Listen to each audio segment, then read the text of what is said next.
today I'm with Caroline Langley from Down the Woods C.I.C. So thank you for joining me, and please can you tell us about what you do? So as Carl said, I'm the founder of Down the Woods. Down the Woods is a forest school company. We started out by taking children outside, playing in the mud, lighting fires, climbing trees, and we branched out, pun intended, to working with adults. So now we're taking adults out in the forest as well. Fantastic. And I have to admit, I was on the adult forest school session with you, and absolutely, you can definitely see the benefits. It was amazing really seeing people reconnecting with the wild, doing all the things that they maybe see their children do with firelighting and sort of just exploring the woods. So yep, I can vouch absolutely that it was an amazing experience. It was, and they seem to have had lots of fun and spending time in the forest and just having time for themselves. Everyone's got busy lives, so just actually taking a step back and spending time in nature. I think lots of people have benefited from that. And again, it sounds like something that that you're very passionate about, and you're actually sharing that passion, again, not just with children but with adults as well. So tell us a bit more about that. Yeah, so it's been really good to work with adults because I take for granted how beneficial it is for the children, seeing it working for 12 years, taking it all for granted, but actually watching these adults enjoying themselves in the forest, taking part in all the different activities, perhaps giving themselves a bit of leeway to play. As adults we don't get a chance to play, do we? We're too busy focusing on the next problem and the next issue. Actually just having time to reflect, and a lot of the mindfulness stuff has worked amazingly with them. Fantastic. Fantastic. I couldn't agree more. I mean, it's right up my alley. So, no, thank you for sort of going into it. So, so what we'll do, we'll talk a little bit about the challenges you had during the lockdown, because some people will be able to relate to maybe having a similar sort of issue with their business, and personally. So, during the last big lockdown, what was your primary issues personally and from your business? Well, from the business point of view, of course, my main customers' schools were shut, which has not been heard of before, schools to shut down. So I didn't actually have any work. So the first furlough was very difficult because I couldn't be part of that because I don't have a business address. So I found that very difficult. Yeah. And personally, I found it really hard. I hadn't really realised how important it was to get outside with the children for me personally and to be in the forest. So I kind of missed being outside, and where I live there's not a lot of forests, so not being able to go out to the places that I normally go to. So I did find that quite difficult. So what things did you try to do to sort of help you through that lockdown? Because obviously you weren't seeing the children, you weren't at your customers, so obviously it was quite a challenge. It was quite difficult. Like everybody, it was quite difficult to stay motivated, but I looked at all the different things that I do in forest school and started to plan some new ideas, did a bit of research into some nature things that I perhaps hadn't looked at before, decided about adult forest school and applied for a grant from the local council and did get it. So actually I think I put most of my time in the furlough or off work to good use. No, that's fantastic. So even though there was a break in the routine, really, you found other ways to help sort of improve yourself, your business. Yeah, that's it. And I love gardening, so I spent a lot of time gardening. Brilliant, brilliant. And again, actually, I think that's something nationwide. A lot of people have done. They have got back involved in the gardening, growing fruit, vegetables, and experiencing that. So yeah, well, we're now sitting in our community garden that we have, and this garden is used for people to come out and have time to grow vegetables and stuff. So really important bit of gardening. Fantastic. And again, I mean, with food bank use and everything, it's it's obviously a vital thing. I mean, do you want to talk more about that? Yeah, so this is our community garden. It's in St Paul's Wardenbury, in the walled garden here. We've used it for all sorts of different things. We have volunteer groups, we have children groups come here. We were part of the NHS social prescribing pilot, which has worked really well to get people out who may have had anxiety, depression, other mental health issues, isolation, and they've come out and done good gardening. And then what we do is, while we're gardening here, it also all the fruit and vegetables go to the food bank. So part of recovery for some people is actually finding out to help other people, and that's been a really useful thing. And that sounds absolutely fantastic. And again, you can see where that sort of reciprocal, sort of giving back, once they've sort of maybe been sort of using the services themselves. That's it, and then a lot of these people that came on the original pilot have stayed with us, which has been fantastic, that they've been able to join in and be part of the garden, and it's like a whole little community here. No, it's brilliant. And again, it's so it sounds like, you do a real sort of mixed bag. So it's you do forest school on one hand, you run a community garden on the other. It's, I think, some real sort of admirable stuff there. I mean, and again, you can really see where it's helping people, different ages, different groups, different backgrounds. It's that's fantastic. Yeah. So with the planning and everything else, was there anything else you did, or did you find there's anything that didn't work? Sort of during the lockdown? Not going to work, found it really hard. Yeah. Realised how important it was for me to actually, me personally, to go to work, and actually that was my part of my purpose, was to go out and meet people, and not having that social element. I'm a lot like everybody, not meeting new people, found that really difficult. And once everything lifted back up, it was fantastic to go and talk to people again and see people and chat with them and find out stuff about them. So in some respects, it's kind of nice to sort of rekindle those sort of different relationships. That's it. I don't think you realise what you do and how important it is till you can't do it anymore. Yeah. And was you somebody who used things like Skype and like teleconference software at all, or was Not if I could help it. Yeah, no, that's fine, because not everybody obviously would cause I spoke to someone on the last interview, and obviously he was quite au fait with Skype and everything, so for him that was a way for him to keep touch, but but obviously I think the social aspect has been where people have found the challenge. Yeah. And with the sort of forest school and the community garden, are you finding that that's helping to rekindle things? I think it's been really important for people to get back in touch with other people, and because being outside feels safer at the moment, doesn't it? So of course people are being able to be social without feeling worried about COVID. So that, I think that's been a really good thing for us. Absolutely, and that was definitely the feeling I got from the adult forest school as well. Was that actually there's a massive social element. They really sort of enjoyed each other's company, sort of learnt things about each other, and actually outside of that they are going to meet up and sort of form groups. So again, it really does sound like a great success. And I suppose is there any sort of advice you can give people?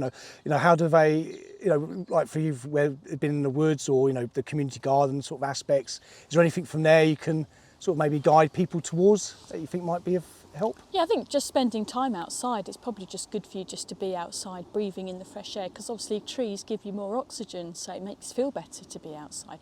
And spending time just looking around, walking slower, instead of walking at a pace for exercise, perhaps just walking slower to see what's about. And then gardening, obviously, planting things, growing stuff from seeds, it's massively rewarding. I mean, there's nothing nicer than planting your own potatoes and then digging them up, and there you've got hundreds of potatoes when you only had a few. So, that sort of thing is really good. Absolutely, and I suppose it puts you back in touch with the food chain slightly, where you actually understand where some of the vegetables come from, and to take that time to enjoy growing, seeing them, and then to the final stage of eating. I could see how that could be very rewarding. So yeah, and there's been research saying that when you put your hands in the soil, it's got the same sort of chemicals that are in some of our antidepressants. So it's a much more natural way of getting there. That's it. Yes, I've heard it helps boost serotonin. Yeah. No, brilliant. So so basically, really, is go outside, enjoy what you can. Maybe see if there's a local garden, community garden, something near you. Get involved. Yeah, find out. And I think that's very sound advice. With the Adult Forest School, are you running any more sessions in the future? We are. We've got some running in Kings Langley, which is just off the M25. So they're starting on Tuesdays, 12:30 to 2:30, starting next week actually. So we need to get organised for that. And then also hopefully we'll have some weekend ones, and then look around and see if we can provide some more, because I think there's a massive need for this service. No, absolutely. And what we'll do is that we'll put all the links in sort of the end of this video, and we'll put some provisional dates and everything in, because it depends when obviously it will be broadcasted. So we can make sure that information's out there. But that sounds fantastic. And just to sort of give people an idea, what sort of activities might they be looking forward to at an Adult Forest School session? Yeah, that's a great point. Well, we get to walk around in nature, which is obviously important. Things like firelighting, we make things out of natural crafts, chatting, making natural balms that can help skin irritations, bit of foraging, all sorts of stuff really. So a real sort of mixed bag of different activities. That's So right. basically a bit of something for everyone. Yeah, Brilliant. Fantastic. And then, like I said, I'll put in the links at the end, you know, to how you can get involved and to your website and everything as well. thank you. That's brilliant. And is there anything else you want to share? Or No, it's just really nice to be on the radio. Thank you very much for the fantastic. opportunity. No, it's much appreciated for your time. Cheers. To find out more about Forest School or how to connect to Down the Woods, you can find them via the web at www.downthewoods.org. You can find them on Facebook at Down the Woods. You can find them on Instagram at Down the Woods _.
To find out more about Forest School or how to connect to Down the Woods, you can find them via the web at www.downthewoods.org.